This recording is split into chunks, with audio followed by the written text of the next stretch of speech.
চলমান champions trophy 2025-এ ভারতীয় দলের ম্যাচগুলো সংযুক্ত আরব আমিরাতে অনুষ্ঠিত হচ্ছে। এই টুর্নামেন্টে বাংলাদেশ ও পাকিস্তানকে হারিয়ে সেমিফাইনাল নিশ্চিত করেছে ভারত। গ্রুপ পর্বের শেষ ম্যাচে তাদের প্রতিপক্ষ নিউজিল্যান্ড, যা 2 মার্চ অনুষ্ঠিত হবে।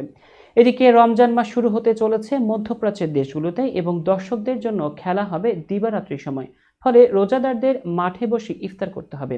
তবে এমিরেটস ক্রিকেট বোর্ড রোজাদারদের দর্শকদের জন্য সুখবর দিয়েছে।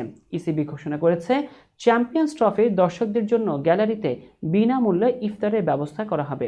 এমিরেটস ক্রিকেট বোর্ড সামাজিক যোগাযোগ মাধ্যম এক্সে এই ঘোষণা দেয়, যেখানে বলা হয়েছে, রমজান মাসের প্রকৃত মূল্যবোধকে ধারণ করে আমরা নিশ্চিত করছি যে চ্যাম্পিয়ন্স ট্রফির বাকি ম্যাচগুলোতে রোজাদার দর্শকরা তাদের বিশেষ ইফতার বক্স পেয়ে যাবেন। চলতি মাসে রমজান মাস চলাকালীন চ্যাম্পিয়ন্স ট্রফিতে 2টি ম্যাচ অনুষ্ঠিত হবে। যদি ভারত ফাইনালে উঠতে পারে তাহলে মোট 3টি ম্যাচ হবে দুবাইয়ে, যার মধ্যে 9 মার্চ চ্যাম্পিয়ন্স ট্রফির ফাইনাল অনুষ্ঠিত হবে।